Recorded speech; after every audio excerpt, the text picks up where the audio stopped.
All right, everyone. It is Fareed Zakaria. It's a pleasure to be here. We have a really impressive star-studded panel to consider all these issues now. We have Thomas Bollyky, who studies global public health at the Council on Foreign Relations. Esther Duflo, who of course teaches economics at MIT and is the most recent recipient, or one of the most recent recipients of the Nobel Prize, along with Abhijit Banerjee. Danielle Allen, who teaches political science, political philosophy, and government at Harvard University, and has announced that she is exploring a bid for the governorship of Massachusetts. Not a lot of PhDs in classics go on to become governor of Massachusetts, so I'm certainly rooting for her. Jim Kim, of course, who has been a university president of the World Bank, and is now in the private sector trying to help finance large infrastructure projects around the world.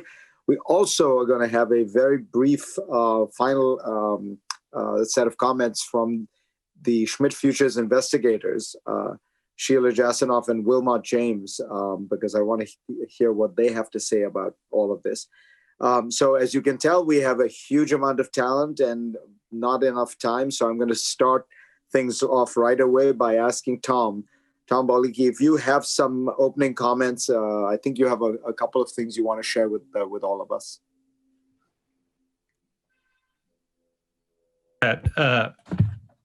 Sure. Thank you, Fareed, for that kind introduction. It's a pleasure to be here and an honor to share the stage with these panelists. I want to congratulate Drs. Jasanoff and James and their colleagues on a great paper. The part on trust and political determinants particularly resonated with me. And in speaking with the organizers, they suggested that we draw on some of the research that we've done that supports the findings of this paper. When confronted by a novel contagious virus for which there is no effective treatment against which people have no pre-existing immunity, the only way for a government to effectively protect its citizens from one another is by convincing them to protect themselves, especially in a free society that depends on the trust between the government and its people. During this crisis, news media and commentators have nominated a whole host of different factors and societal characteristics that might explain why countries have done so differently in this pandemic, from women leaders to lack of populism, more equal economies, universal health coverage. Many of these may be desirable characteristics, but there's not a lot of empirical evidence to support them as defining how nations have done in this crisis. Experts have done a little no better. The Global Health Security Index, which you see here, was an attempt to develop a assessment and benchmarking tool to measure countries' capacity to rapidly respond and mitigate the spread of an epidemic, taking into account a health system's ability to take care of its citizens and protect its health workers. Next slide, please. But what you see is with these pandemic measures, not just the Global Health Security Index, but the one developed by the World Health Organization, there is no correlation on how nations have done. This figure looks at the deaths, takes into account the arrival of the pandemic, as well as age differences in age structures in societies. And what you see is no correlation with how nations have done. It's not just insufficient, it's also unnecessary. Nations that have done poorly on measures like this Global Health Security Index, universal health coverage, other preparedness index have actually done well in this pandemic too. There's just simply no correlation. Next figure. What we have seen, though, is the single factor that we have found. I mean, I should start by saying no single factor, either geographic or demographic or societal, is going to explain all the variance you see between countries. The one factor that we have found that is statistically significant and clearly associated with how countries that have suffered the most deaths in this pandemic is low government trust, as measured by the World Values Survey. Again, this this analysis takes into account when the pandemic arrived and differences in age structure. It also accords with multiple peer-reviewed studies that have found that countries with higher trust in government, the population is more likely to wash their hands, avoid crowded places, make personal sacrifices to avoid the spread of the virus. This is good news. Trust can be earned in a crisis. This is a lesson we learned in the Ebola epidemics of West Africa as well. And there's good research on what governments can do to build that trust through communication practices and building the trust in vulnerable and marginalized communities. So again, I congratulate the authors on their paper. I think there's a lot of rich material there, and glad to offer this additional analysis in support of what they found. That is terrific. Esther Duflo, I'd love to hear your set of comments on the report. Yes, thank you so very much for including me in this panel, and thank you for an excellent report. One thing that I particularly found important is the focus not only on the richest country that tend to be too often the way that we are looking at these issues, but also on poor countries. And in particular, I want to sort of take the opportunity to re-emphasize the critical need that there is now to for the richer country to come together and to come to the help of the poorer countries in dealing with the consequences of the pandemic. Next slides, please. So what we know is that originally the economic impact of the pandemic was relatively similar in poor and in rich countries. The loss of GDP in 2020 was between 5 and 6% of GDP in richer countries and in poorer countries. However, the IMF predicts that the recovery will be completely uneven, with a fairly complete recovery for the richer economy and a further deepening of recession for the poorer part of the world. Next slide, please. And in this context, since the beginning of the pandemic, perhaps because the crisis was so deep and countries were so inward-looking in their effort to contain the problem with varied success, as the report highlights, there was fairly limited support coming from rich countries to poor countries. Not zero, but fairly limited, more like business as usual support and not like Marshall Plan level, huge crisis level. For example, if you really assemble everything that the IMF, the World Bank, and the debt relief effort put together, plus the European Union effort, you arrive to just a fraction of what rich countries spent on themselves. Next slide, please. So the consequences of that is that the poorer economy had much less resources to spend on a recovery protection effort for their population. In particular, the rich economy spend about 20% of their GDP on fiscal measures to protect their population from the economic fallout of the crisis. The emerging economies spend 6%, and the poorer countries spend 2%. And of course, it's 2% of a much smaller pie to start with. So the amount of money that the poor countries had to protect their population against the economic fallout, which were just as large, was much more limited. Next slide, please. So the consequence, I just want to put the human consequence in context, because we, of course, talk mostly about the loss of lives from the COVID pandemic coming from COVID itself. But in poor countries, there is an induced loss of both quality of life and of lives coming from this. So the World Bank estimates that up to 150 million people could be thrown into poverty by the end of 2021. Very clearly and immediately, we're talking about COVID vaccines, but the routine immunization level, childhood immunization level, fell back by 25 years in 25 weeks. And that in itself is probably going to be responsible for at least 2 million kids' deaths, which compares, it's the same order of magnitude of the amount of COVID deaths, but we are talking about those much less. And of course, the schools have closed and they are just about reopening today. And these are only a few examples of what we're seeing. Next slides. So what does the world need now? And what I think this report could help catalyze is action in 3 pillars. The first one, of course, is a robust help for the vaccination effort. So the accelerator that is trying to put together the commitment from rich countries is showing a big shortfall in the short run, and even larger, of course, for 2021. I've just copied down the number here on the slides. That's the first thing. That's obvious, but even though it's obvious, we are still lacking decisive actions there. The second one, and that might be even harder to achieve, is that rich countries, now that they have a little bit more visibility with the vaccine and the ability to get out of the crisis for their own, needs to think about what will help the poor country to get out of the economic crisis. And there, I think what it's going to take is a good old-fashioned cash to help the poor countries finance unconditional cash transfer at a minimum level that will avoid a long and very hard to get out of demand crisis. And finally, countries need to get together to support policy innovation to deal with all of the new challenges that are in front of them. How to vaccinate quickly a large population, how to reschool children who have been deschooled for a long time, and so on and so forth.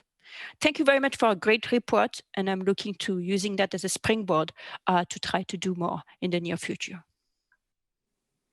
Thanks so much, Esther. Danielle, I wonder what your reaction to it all was. Thank you so much, Fareed. And I had the great privilege of participating with a huge network of research scholars in February, March, and April working on these questions. And I'm here today in my role as a scholar. One of the earliest papers we published was by Melanie Kamet at Harvard in political science and Evan Lieberman at MIT on the importance of solidarity to the response in this crisis. And so I really want to celebrate the authors of this report. It's excellent. It helps to have a comprehensive view. And it's particularly interesting with regard to the portrait it paints of the different ways in which solidarity played out in different countries. So it's quite interesting to see confirmed our original hypothesis that solidarity was going to make or break the crisis response. And of course, that's what we see across the categories of the control countries, the consensus countries, and the chaos countries. And what particularly matters is that for liberal democracies, really the place that they were going to end up was either in the consensus place or the chaos place. And the key to which category you in really was solidarity. The single most interesting detail in the report for me was the detail about Australia's approach to governance. The fact that the Prime Minister pulled together a national cabinet with membership from all the states, regardless of party membership. This strikes me as also very parallel to the work done in Africa to form a continent-wide networked structure of governance. So from that point of view, it seems that there are really important lessons about how, even in contexts of division and partisanship, it's possible to build conditions for solidarity. Of course, there's not just the near-term question. In the countries that suffered from real afflictions with regard to solidarity, so the US, Brazil, India, for starters, South Africa, there was also a long-term problem plainly on the horizon. And we've known this problem has been there for some time, but the crisis has made clear just what the significance of the problem is, the degree to which it incapacitates governance broadly. So it's wonderful to have the examples of Australia and the African continent again for the modes of sort of cross-party, cross-division governance that did actually help shore up and build solidarity in the moment of crisis. But it strikes me that the big long-term work is for these countries that suffered so badly to focus on that question of solidarity. Two more points to make there. One is that the 4 countries that were plagued the most on that front, again, US, Brazil, India, and South Africa, are also countries with very significant degrees of social heterogeneity. And in that regard, are really working in the 21st century to try to establish the conditions for successful liberal democracy amidst the greatest social heterogeneity the world's ever seen. And I think we need to call out that question as one that is pertinent here.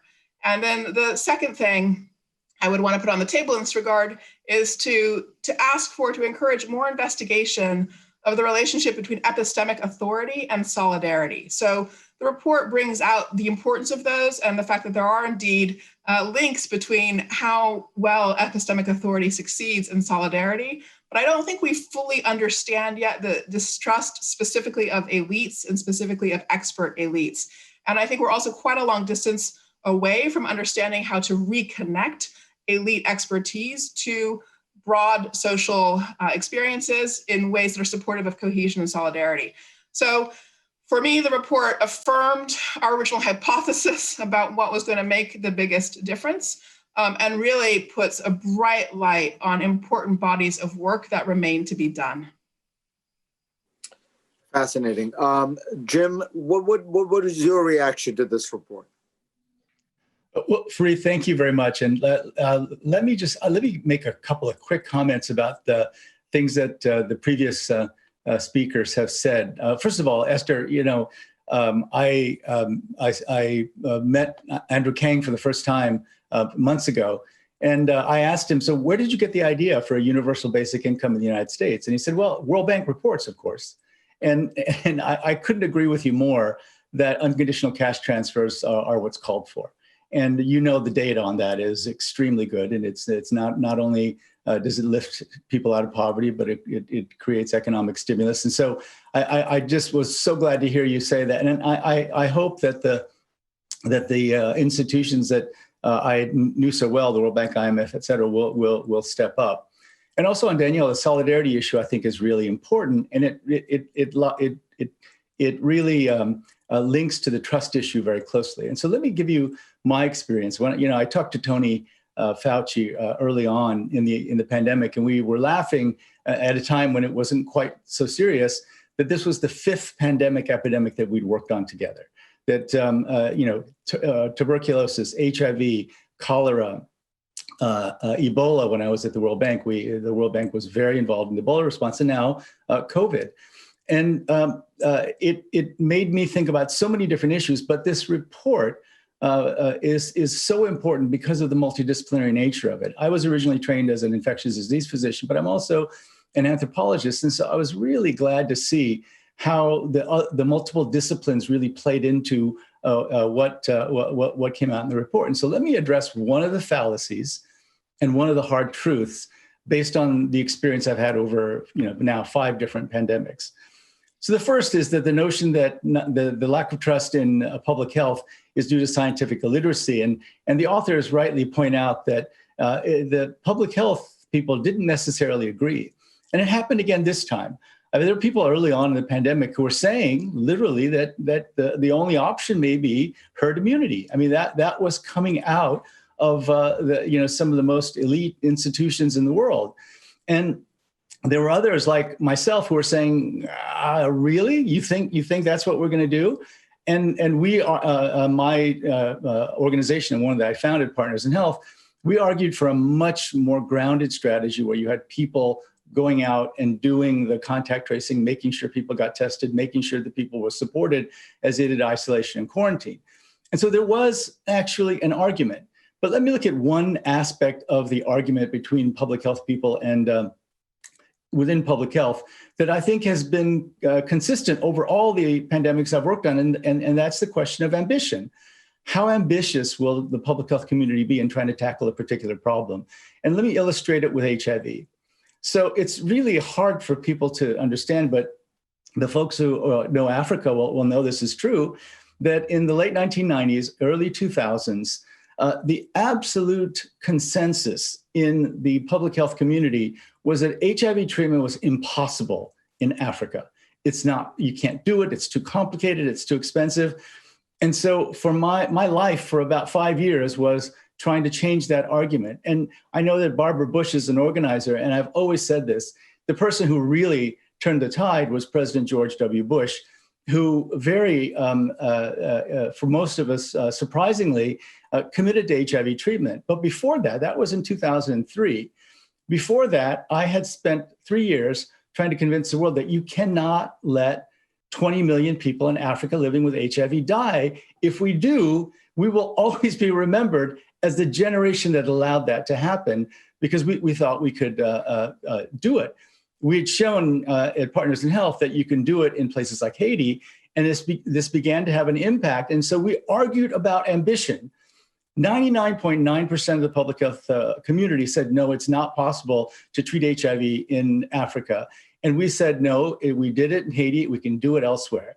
And so strategies were important. We lowered the drug prices by finding ways of getting them made in China and India. We were able to get the supply chains working. And now over 20 million people are on treatment in Africa. Again, a lot of the credit goes to George W. Bush, but we had to change mindsets to increase our ambition. And unfortunately, and even in the United States, it happened again. We lost our ambition at a very critical time in this outbreak. And the thing that I couldn't believe was, how is it that the public health community has given up on testing, contact tracing, isolation, quarantine? How is it we've given up? And in fact, when we started a contact tracing program in Massachusetts, there were many in the public health community that were openly critical of even trying to do contact tracing. They were thinking, there's got to be another way. There's got to be, what about technology? All this magical thinking that not doing the one thing that had been proven to be effective in controlling the virus, which was, not only social distancing and masks, but testing, contact tracing, isolation, quarantine, that we kept talking that, but that's the only thing that's worked. And it's the only thing that will work until we get a vaccine. There were still people in the public health community that were critical of us. I think it's an issue of lack of ambition, and it's something that we've suffered from all along. So the second issue is the hard truth that the mistrust in public health is actually well-founded, that there is a controlling aspect of public health. As a physician, I put tuberculosis patients who are coughing out the tubercle bacillus, I put them in a lockup facility in Boston, Massachusetts, if they refuse to take their medicines. The law gave me the right to do that because that person would be a risk to others if they refused to take their medicines. They went into lockup. We made sure they took their medicines. When they became non-infectious, they could leave the lockup. So these laws do exist. And this notion that public health is going to come and take over your life is real. So what we've done in Massachusetts and what we've done everywhere, the Partners in Health used to work solely in developing countries, and now we're working in the United States more than anywhere else, is this notion that people may never trust public health experts, may never trust political leaders, but they'll trust their neighbors. So we're taking a strategy from developing world, community health workers, and empowering people at the local level to work on things like contact tracing and isolation, but now also on vaccinations. They may not trust the governor, but they may trust their neighbor who happens to be a community health worker. Now, how would that work? Well, in June, the Democrats put in their relief package $75 billion for public health. It would have been the largest allocation for public health in history, and it was the beginning of what we needed to build these kind of systems. Now, in Massachusetts, the contact tracing system, because we pay $35 an hour to people who are otherwise out of a job, it became a jobs program. It became a kind of a cash transfer program, but they also helped with contact tracing, they helped to make sure that people who needed to isolate or quarantine had food and other things that they needed. And now they're working on things like vaccination programs. How do you reach everybody? So there is a strategy here to build trust. Don't think that better communication from leaders is going to necessarily make people trust others. What usually makes people trust others are things like having someone they know who is empowered and trained to be able to help them forward. So one, we've got to be more ambitious. And two, we have to have the right strategies, sometimes taken from other parts of the world, that will help us get the work done. This is not going away soon, folks. And the same ground game, the same strategy we needed to be better at testing and contact tracing is also what we need to be better at vaccination. That is a terrific set of opening comments. So what I thought I would do is very quickly just get maybe Tom and Danielle to comment on some of the issues that have really come up in your comments and in Jim's. And what I'm thinking is this, back to what Jim was saying. Clearly, the thing that has worked is testing, contact tracing, and then most critically, isolating the infected and the potentially infected. So if you look at Taiwan, South Korea, Singapore, Hong Kong, even Vietnam, the crucial thing that they did was to isolate the infected and potentially infected. As the vice president of Taiwan who ran the program said to me, he said, that is the way you take the 1% who are potentially infected, isolate them, and allow the 99% who are not to continue life as normal. And in fact, that's why Taiwan had no lockdown. South Korea basically had no lockdown. Same with Singapore, same with Vietnam. Now, the way the Taiwanese did it was essentially coercive. It was mandated. You were put in a hotel room. You were given a government-issued phone. They called 3 times a day. They sent you food. And I'm wondering, Tom, to Jim's point, is it just, do you think we have decided that it is beyond the capacity of Western democracies to do something like that? Is there another strategy that might have worked? I mean, I'm wondering, is it easier to bribe people in rich countries rather than mandate it? Tell them, we'll give you money. For God's sakes, we'll put you up in the 4 seasons. Because think about the potential cost savings of not having to do a lockdown if you could take every potentially infected person and put them in the fanciest hotel in the city, which, by the way, is also empty and needs business. It's a great question. And clearly there is a better future that, or a better way our country, the United States in particular, could have handled this pandemic. We did not need to have the experience we've had. Lots of other non-island wealthy nations integrated into the world have done better.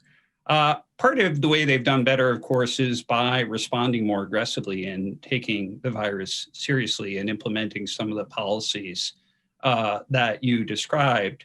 I do want to tie this into Jim's comments around trust. There's no question that community representatives can make a big difference, engaging people in the strategies that they can take in conjunction with what the government does to contain a outbreak to protect themselves. But it really, I mean, at the end of the day, the United States actually, in surveys, does reasonably well on social trust and trusting each other. What we do incredibly poorly at after Watergate and then after the financial crisis is trusting communicators from the government.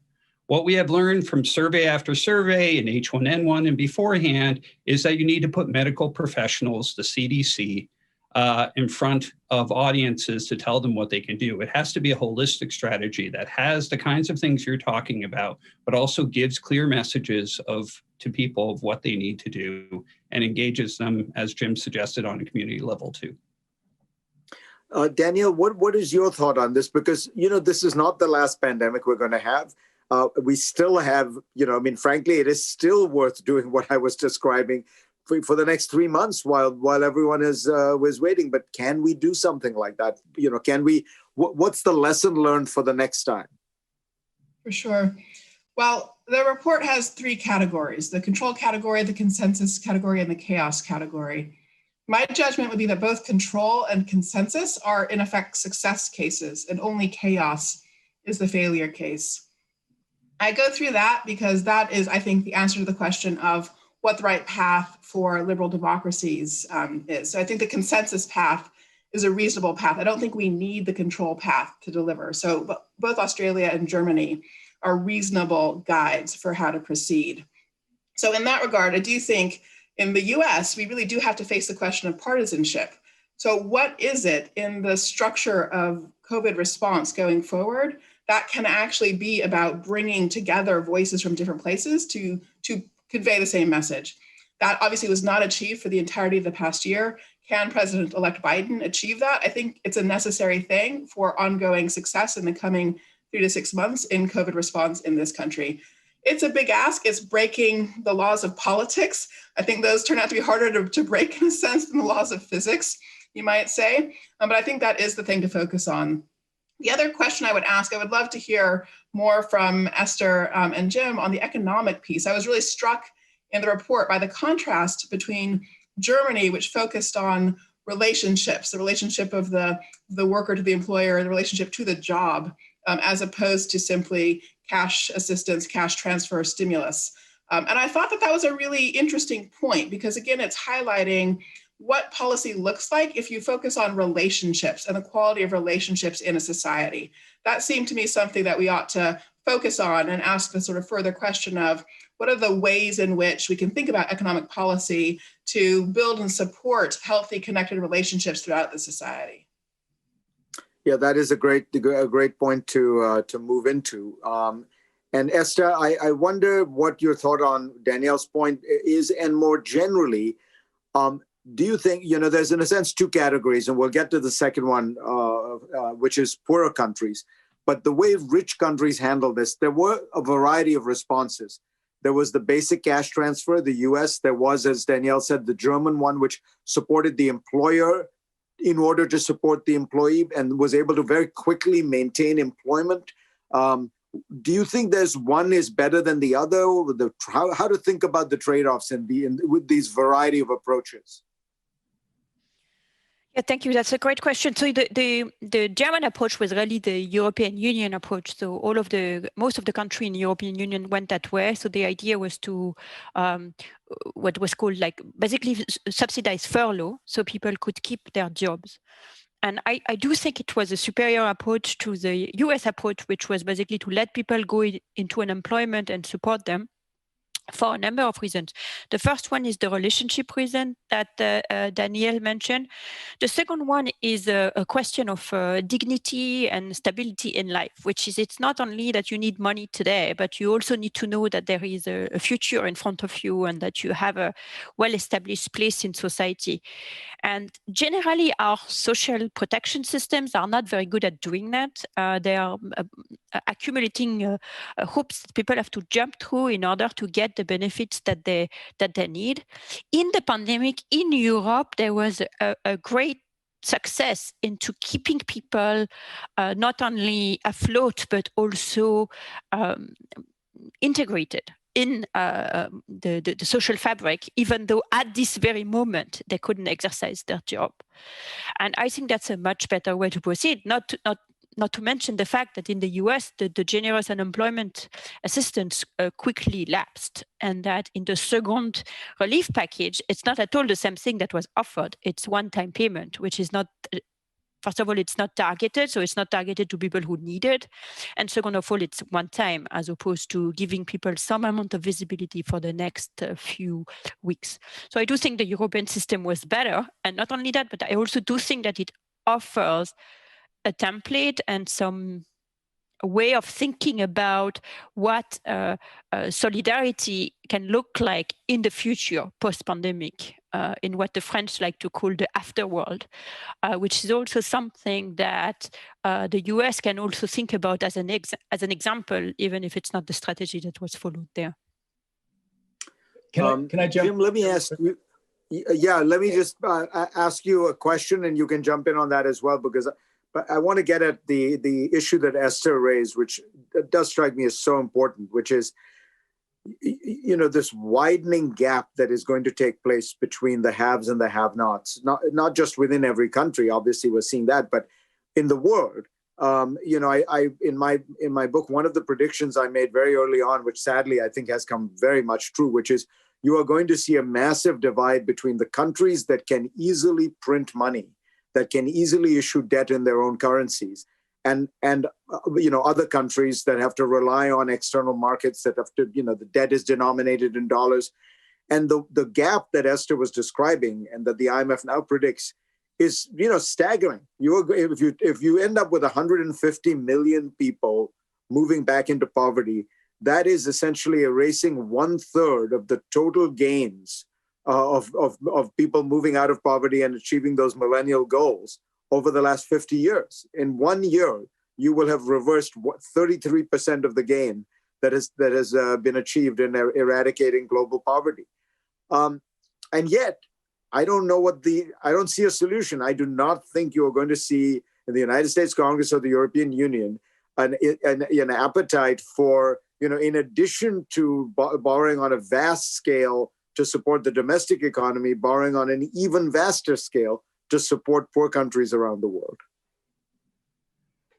Yeah, Fareed, I'm very worried about that. One of the things I did at the World Bank Group was to set a target for the end of poverty. We said by 2030 we could get poverty below 3%, and this was one of the most important issues for us, and it's going to be much harder now. I agree with you on that. Now, on the issue of cash transfers, one of the reasons why cash transfers in the case of the poorest countries, unconditional cash transfers were so effective. Partly it's because so many of the jobs in these countries are informal. So it would be hard to think about how you would link to a particular job when so many of them are working in the informal sector. One of the things that surprised me when I got to the World Bank was how many studies we had done on conditional and unconditional cash transfers. And when I asked, well, why is that? Why are there so many studies? And they said, because ideologically, people in the bank didn't believe in it. The notion that you give cash to people was just something that was difficult to swallow, but now we know that it's wildly effective. And so I would say to Danielle's question, the cash transfers are important in developing countries because of informality partly, and also just because the evidence is overwhelming that they work well. But here's what I would suggest in the midst of all this. I think the job of a public health worker, in the case of Massachusetts, making $35 an hour with overtime, often able to work from home, should be one of the growing professions going forward. I think it's great that we have these vaccines. I think it's great that Moderna and Pfizer can unwrap the little fat particle and put a different piece of mRNA if the virus changes, and we can change our vaccines. But what that means is if we need to do that eventually, and I think it's inevitable that we will need to do that, then we need a system that can deliver those vaccines. We need a system that can protect the rest of the population. We need a system that can help poor people, for example, stay in isolation and quarantine, Fareed, as you mentioned. And so how do you build that solidarity? I think it's one community at a time. The COVID was almost like a solidarity test. And, Korea did well, but we shouldn't have been so surprised if we looked at what they did during the Asian economic crisis. Some of you will know that the Koreans literally took their silver and gold and just put them in bins in front of the Ministry of Finance and donated a total of $2 billion just in giving up their own gold and silver as a way of trying to help the nation emerge from the Asian financial crisis. And so there are downsides. As a Korean American, there are downsides to Korean solidarity. But thinking about what are the things we can invest in that will build solidarity as opposed to break it down, I think it's an opportunity that if we start saying, okay, one of the biggest and fastest growing jobs is going to be a public health worker. We can train just about anyone to do it. Anyone who can use their smartphone can be effective. We have scripts, there are ways to do this. And I think that's what's going to be needed going forward. And so let's see if this happens. That $75 billion, by the way, that Speaker Pelosi and her team put into that bill was surgically excised in the Senate.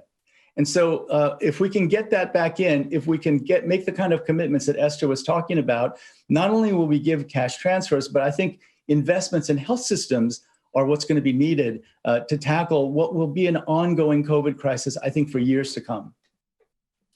I want to just flag that in talking about building solidarity and breaking partisanship in the long run, something I know Danielle and I are both passionate about and have been advocating, which is some kind of national service, some kind of shared experience that Americans have, which goes back to the World War II and experiences like that, seems to be one way to, at least for the next generation, get there. Let me now finally ask the two authors, and I just flagged to the organizers, we're probably going to go about 5 minutes over, the two investigators, what their responses and reactions to all this have been. They've been listening patiently. Sheila and Wilmot, Sheila, do you want to start us off? Just a quick set of reactions to what you've heard. You need to unmute yourself. This is going to be my novel about the pandemic. please unmute. The title is going to be, you need to unmute yourself. No. You're still on mute, Sheila.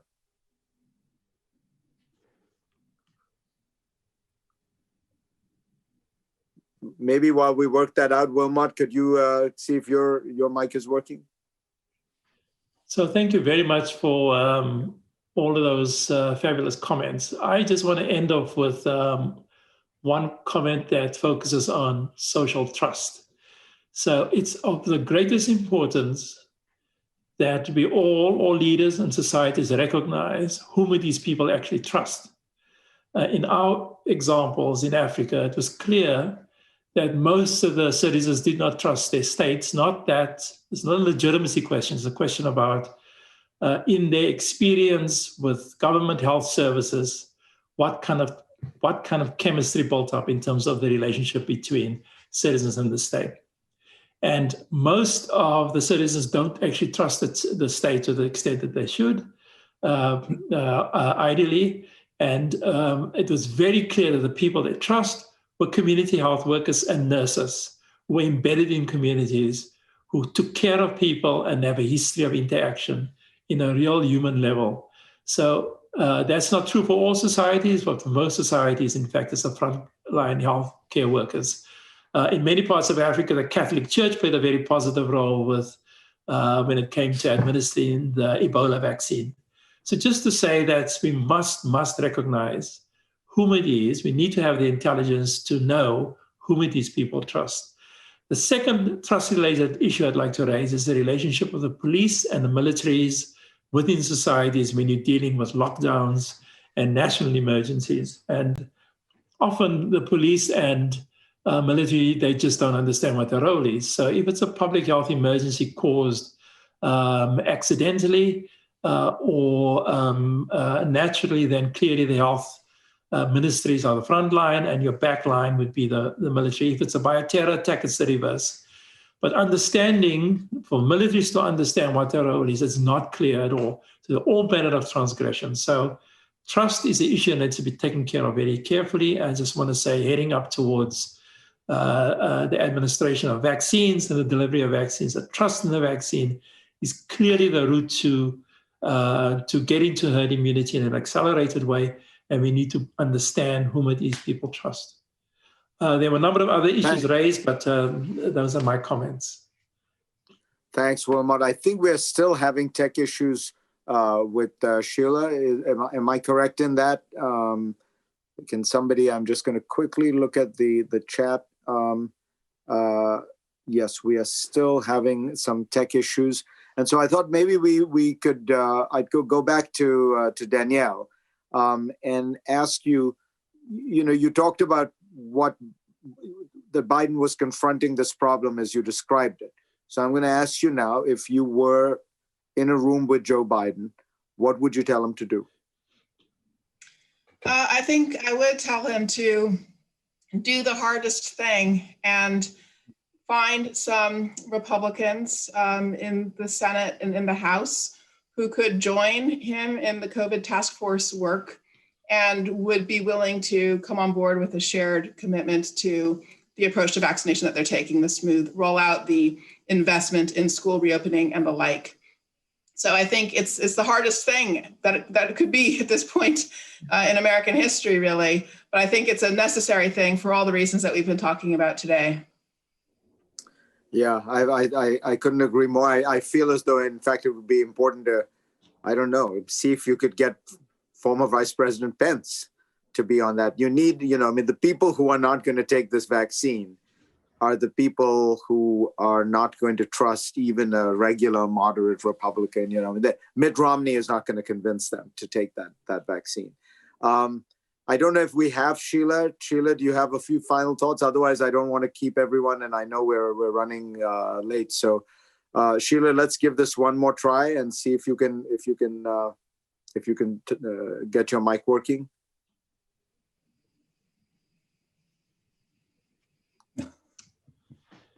No, unfortunately, it isn't. Yes, brilliant. Yes. You can hear me now? We can hear you now. And hello. And yes, we can hear you, Sheila. Can you hear us? Yes, I can. Well, sorry about all of that. I think, Jim, you mentioned you get the final word. magical thinking. Hello? Yeah, you get the Am I not final word, audible I again? can say. Okay. All right. Thank you, Fareed. I'm saying, Jim, you mentioned magical thinking and why it was that people went after technology when they should have gone after contact tracing, which was more of a social approach. And I think we've just seen a brilliant demonstration of what happens when you rely on technology to solve interpersonal problems. But Fareed, thank you so much for moderating this extraordinary collection of people. I'd like to thank Barbara and Chris for making sure that the report was indeed heard and read. And thank you to all four of you for obviously having read with a fine-tooth intellectual comb, as it were. Tom, thank you in particular for pointing out ways in which qualitative research findings and results can interact with quantitative findings, and for your admission, which I take to heart, and I hope you do too, that single factorial analysis is probably not the way to go in a situation like this. Esther, thank you for pointing out two different things. One is how a report like this can help the project of making the rich and the poor work together across a line of solidarity that is not often enough breached, and also for your ringing endorsement of the social democratic approach and its solidarities. Danielle, thank you for unveiling some of the ways in which you would govern as governor were you to attain that goal. And Jim, thank you for bringing the extraordinary experience of the World Bank to bear and your prior experiences working with Dr. Fauci on these 5 epidemics. So, this is an extraordinary cast of characters. I do want to say, though, something that is missing from all of this discussion. And it goes back, Danielle, to your comment that you wish there were more scholarship connecting the epistemic authority point to the solidarity point. I think that scholarship exists, but it requires of us in academia and in other places in the world to be what we in STS, in Science and Technology Studies, call reflexive. That is, to look more deeply into the sources of our own authority and our own knowledge, and to become more cognizant of the ways in which we as single individuals, as disciplinarians, and as members of institutions perpetuate the blind spots, perpetuate the inabilities to agree. So something like solidarity, I grew up in just independence India, and I have a very strong sense of what it meant to be Gandhian or Tagorean about building solidarity. But, the same solidarity can be invoked by Prime Minister Modi to encourage divisions between Hindus and Muslims. So one has to be very careful which lesson one is drawing upon and learning from. And Jim, your TB isolation point, it's one thing to take the poor homeless person who is on a medication cycle and to make sure that that person is not out on the streets before having cured himself or herself in some way. But TB is a disease of the poor. And as you know very well, the social response to HIV/AIDS was radically different. That is, people treated the social factors radically differently. New York and California did not actually enact criminal prohibitions against not informing your partners about your HIV condition in the way that many other states in America did. And this was because of the capacity of wealthier people to organize and put themselves into a conversation with those people in power. So I think solidarity is important. I think trust is important.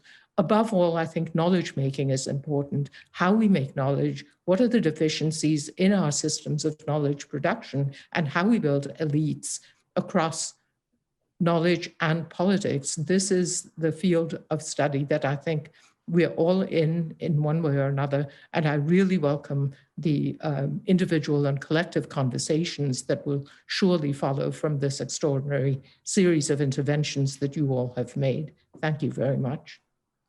Thank you so much, Sheila. We're delighted we could get the technology sorted out. All that's left is just thank this extraordinary panel. It has really been fascinating. And also to tell you, I know you see a 10-minute break scheduled on your program. It is not a 10-minute break. It's a 5-minute break. It's our fault we went 5 minutes over. My apologies, but I think it was worth it. Thank you all.